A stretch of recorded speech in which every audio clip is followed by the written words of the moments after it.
What is up nga sa inyo mga tribo? No, it's me again, Aaron TV, and welcome back to my channel. For today's video nga, kung mapapansin ninyo ay magpapakabit nga tayo ng ating RCB caliper. Sobrang tagal nga nung pinangarap nga natin tong RCB calipers mga katribo. At ngayon ay mga isa katuparan na nga ito. Dito nga mga katribo, kung mapapansin ninyo ay yung harap nga yung pinakabit natin dito sa shop dahil medyo nga mahirap yung trilyo na babaklasin dito. So kanina nakikabit na natin yung front RCB natin mga tribo. Ayan, hindi ako masyado nakapag-plug doon kanina dahil yung mga tao. Pero ito naman, kakabit naman natin ating RCB na A series ba yan? Sa ating caliper. Nabaklas na natin, nililipat lang natin yung mga tunog yan. Then kakabit na natin. Let's go!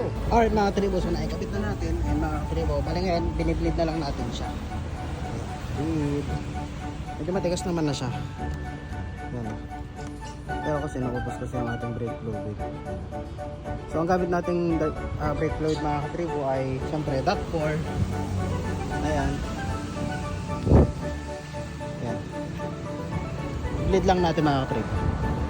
Alright mga katribo, so okay na yung ating brake. Ano pa? Naka-RCB na tayo.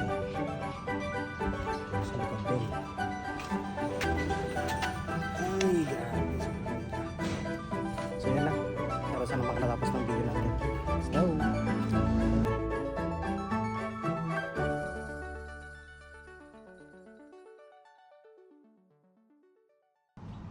Aray mo, dumiin. Aray mo. Dumiin.